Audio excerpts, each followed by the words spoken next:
Sir Francis Drake's famous Voyage Round the World. Narrative by Francis Pretty, one of Drake's gentlemen at arms. The famous voyage of Sir Francis Drake into the South Sea, and thence about the whole globe of the earth, begun in the year of our Lord 1577. The 15th day of November, in the year of our Lord 1577, Master Francis Drake, with a fleet of 5 ships and barks, and to the number of 164 men, gentlemen and sailors, departed from Plymouth, giving out his pretended voyage for Alexandria. But the wind falling contrary, he was forced the next morning to put into Falmouth Haven, in Cornwall, where such and so terrible a tempest took us, as few men have seen the like, and was indeed so vehement that all our ships were like to have gone to wrack. But it pleased God to preserve us from that extremity, and to afflict us only for that present with these 2 particulars. The mast of our admiral, which was the Pelican, was cut overboard for the safeguard of the ship, and the Marigold was driven ashore, and somewhat bruised. For the repairing of which damages we returned again to Plymouth, and having recovered those harms, and brought the ships again to good state, we set forth the 2nd time from Plymouth, and set sail the 13th day of December following. The 25th day of the same month we fell with the Cape Contine, upon the coast of Barbary, and coasting along, the 27th day we found an island called Mogador, lying 1 mile distant from the main. Between which island and the main we found a very good and safe harbour for our ships to ride in, as also very good entrance, and void of any danger. On this island our general erected a pinnace, whereof he brought out of England with him 4 already framed. While these things were in doing, there came to the water's side some of the inhabitants of the country, showing forth their flags of truce, which being seen of our general, he sent his ship's boat to the shore to know what they would.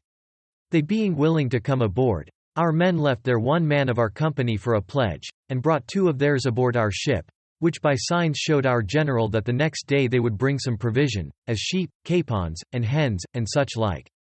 Whereupon our general bestowed amongst them some linen cloth and shoes, and a javelin, which they very joyfully received, and departed for that time. The next morning they failed not to come again to the water's side.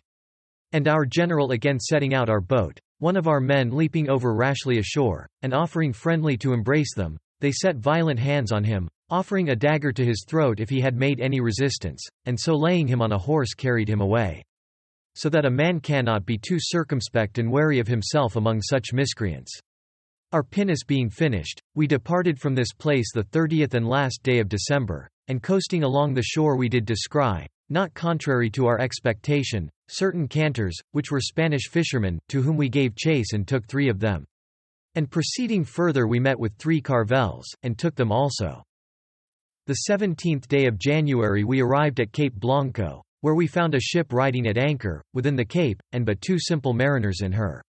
Which ship we took and carried her further into the harbour, where we remained 4 days, and in that space our general mustered and trained his men on land in warlike manner, to make them fit for all occasions. In this place we took of the fishermen such necessaries as we wanted, and they could yield us, and leaving here 1 of our little barks, called the Benedict, we took with us 1 of theirs which they called canters, being of the burden of 40 tons or thereabouts. All these things being finished we departed this harbour the 22th of January, carrying along with us 1 of the Portugal carvels, which was bound to the islands of Cape Verde for salt, whereof good store is made in 1 of those islands. The master or pilot of that carvel did advertise our general that upon 1 of those islands, called Mayo, there was a great store of dried cabritos, which a few inhabitants there dwelling did yearly make ready for such of the king's ships as did their touch, being bound for his country of Brazil or elsewhere. We fell with this island the 27th of January, but the inhabitants would in no case traffic with us, being thereof forbidden by the king's edict. Yet the next day our general sent to view the island, and the likelihoods that might be there of provision of victuals, about 62 men under the conduct and government of Master Winter and Master Doughty. And marching towards the chief place of habitation in this island, as by the Portugal we were informed, having travelled to the mountains the space of 3 miles, and arriving there somewhat before the daybreak, we arrested ourselves, to see day before us. Which appearing, we found the inhabitants to be fled, but the place, by reason that it was manured, we found to be more fruitful than the other part, especially the valleys among the hills. Here we gave ourselves a little refreshing, as by very ripe and sweet grapes, which the fruitfulness of the earth at that season of the year yielded us, and that season being with us the depth of winter, it may seem strange that those fruits were then there growing. But the reason thereof is this, because they being between the tropic and the equinoctial, the sun passeth twice in the year through their zenith over their heads, by means whereof they have 2 summers, and being so near the heat of the line they never lose the heat of the sun so much, but the fruits have their increase and continuance in the midst of winter. The island is wonderfully stored with goats and wild hens, and it hath salt also, without labor, save only that the people gather it into heaps, which continually in greater quantity is increased upon the sands by the flowing of the sea, and the receiving heat of the sun kerning the same. So that of the increase thereof they keep a continual traffic with their neighbors. Amongst other things we found here a kind of fruit called cocos, which because it is not commonly known with us in England, I thought good to make some description of it. The tree beareth no leaves nor branches, but at the very top the fruit groweth in clusters, hard at the top of the stem of the tree, as big every several fruit as a man's head, but having taken off the uttermost bark, which you shall find to be very full of strings or sinews, as I may term them, you shall come to a hard shell, which may hold in quantity of liquor a pint commonly, or some a quart, and some less. Within that shell, of the thickness of half an inch good, you shall have a kind of hard substance and very white, no less good and sweet than almonds, within that again, a certain clear liquor, which being drunk, you shall not only find it very delicate and sweet, but most comfortable and cordial. After we had satisfied ourselves with some of these fruits, we marched further into the island, and saw great store of cabritos alive, which were so chased by the inhabitants that we could do no good towards our provision, but they had laid out, as it were to stop our mouths withal, certain old dried cabritos, which being but ill, and small and few, we made no account of. Being returned to our ships, our general departed hence the 31 of this month, and sailed by the island of Santiago, but far enough from the danger of the inhabitants, who shot and discharged at us 3 pieces, but they all fell short of us, and did us no harm. The island is fair and large, and, as it seemeth, rich and fruitful, and inhabited by the Portugals, but the mountains and high places of the island are said to be possessed by the Moors, who having been slaves to the Portugals, to ease themselves, made escape to the desert places of the island, where they abide with great strength. Being before this island, we espied 2 ships under sail, to the one of which we gave chase, and in the end boarded her with a ship-boat without resistance, which we found to be a good prize, and she yielded unto us good store of wine. Which prize our general committed to the custody of Master Doughty, and retaining the pilot, sent the rest away with his pinnace, giving them a butt of wine and some victuals, and their wearing clothes, and so they departed. The same night we came with the island called by the Portugals Ilha do Fogo, that is, the burning island, in the north side whereof is a consuming fire. The matter is said to be of sulphur, but, notwithstanding, it is like to be a commodious island, because the Portugals have built, and do inhabit there. Upon the south side thereof lieth a most pleasant and sweet island, the trees whereof are always green and fair to look upon, in respect whereof they call it Ilha Brava, that is, the brave island. From the banks thereof into the sea do run in many places reasonable streams of fresh water easy to come by, but there was no convenient road for our ships, for such was the depth that no ground could be had for anchoring. And it is reported that ground was never found in that place, so that the tops of Fogo burn not so high in the air, but the roots of Brava are quenched as low in the sea. Being departed from these islands, we drew towards the line, where we were becalmed the space of 3 weeks, but yet subject to divers great storms, terrible lightnings and much thunder. But with this misery we had the commodity of great store of fish, as dolphins, bonitos, and flying fishes, whereof some fell into our ships, wherence they could not rise again for want of moisture, for when their wings are dry they cannot fly. From the first day of our departure from the islands of Cape Verde, we sailed 54 days without sight of land. And the first land that we fell with was the coast of Brazil, which we saw the 5th of April, in the height of 33 degrees towards the pole Antarctic. And being discovered at sea by the inhabitants of the country, they made upon the coast great fires for a sacrifice, as we learned, to the devils, about which they use conjurations, making heaps of sand, and other ceremonies, that when any ship shall go about to stay upon their coast, not only sands may be gathered together in shoals in every place, but also that storms and tempests may arise, to the casting away of ships and men, whereof, as it is reported, there have been divers experiments. The 7th day in a mighty great storm, both of lightning, rain, and thunder, we lost the Cantor, which we called the Christopher. But the 11th day after, by our general's great care in dispersing his ships, we found her again, and the place where we met our general called the Cape of Joy, where every ship took in some water. Here we found a good temperature and sweet air, a very fair and pleasant country with an exceeding fruitful soil, where were great store of large and mighty deer, but we came not to the sight of any people, but travelling further into the country we perceived the footing of people in the clay ground, showing that they were men of great stature. Being returned to our ships we weighed anchor, and ran somewhat further, and harboured ourselves between the rock and the main, where by means of the rock that brake the force of the sea, we rid very safe. And upon this rock we killed for our provision certain sea wolves, commonly called with us seals. From hence we went our course to 36 degrees, and entered the great river of Plate, and ran into 54 and 53½ fathoms of fresh water, where we filled our water by the ship's side. But our general finding here no good harborough, as he thought he should, bear out again to sea the 27th of April, and in bearing out we lost sight of our fly boat wherein Master Doughty was. But we, sailing along, found a fair and reasonable good bay, wherein were many and the same profitable islands, one whereof had so many seals as would at the least have laden all our ships, and the rest of the islands are, as it were, laden with fowls, which is wonderful to see, and they of divers sorts. It is a place very plentiful of victuals, and hath in it no want of fresh water.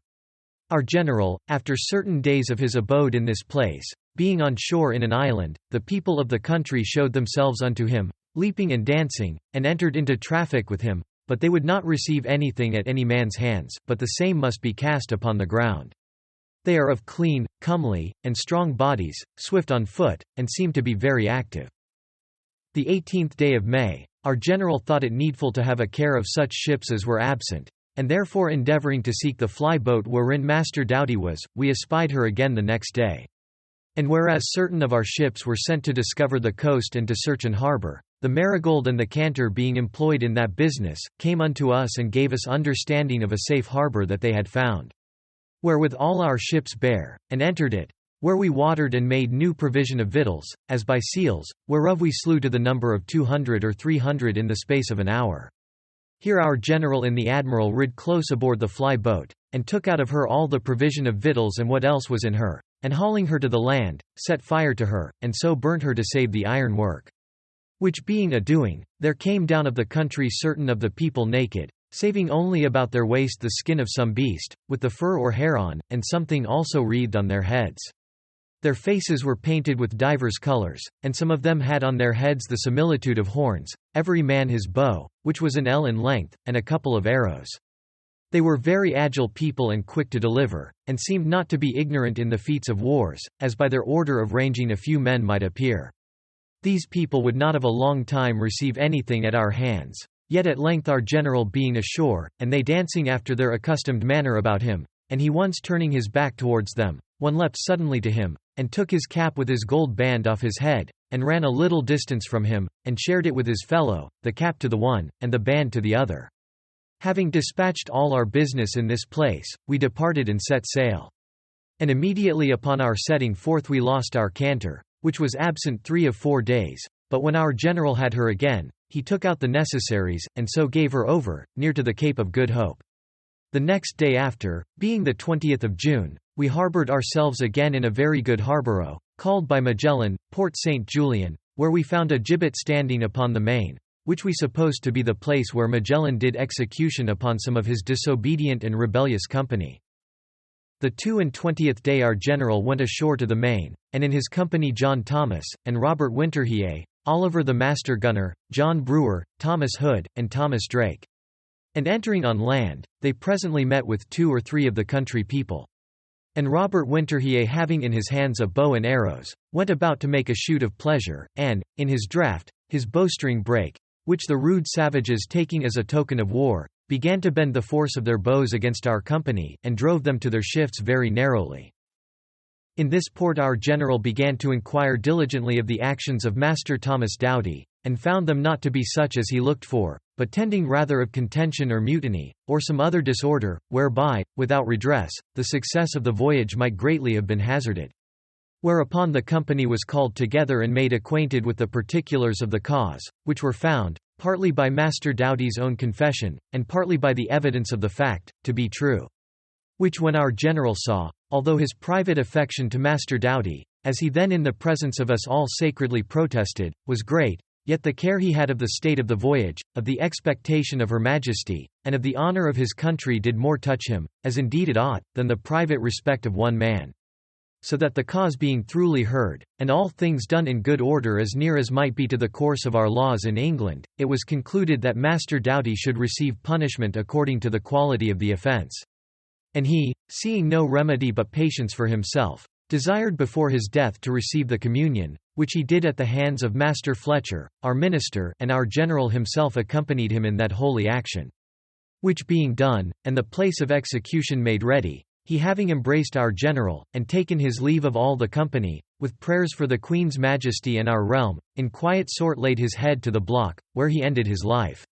This being done, our general made divers speeches to the whole company, persuading us to unity, obedience, love, and regard of our voyage, and for the better confirmation thereof, willed every man the next Sunday following to prepare himself the communion, as Christian brethren and friends, ought to do. Which was done in very reverent sort, and so with good contentment every man went about his business. The 17th day of August we departed the port of St. Julian, and the 20th day we fell with the Strait of Magellan, going into the South Sea, at the cape or headland whereof we found the body of a dead man, whose flesh was clean consumed. The 21st day we entered the strait, which we found to have many turnings, and as it were shuttings up, as if there were no passage at all. By means whereof we had the wind often against us, so that some of the fleet recovering a cape or point of land, others should be forced to turn back again, and to come to an anchor where they could. In this strait there be many fair harbours, with store of fresh water.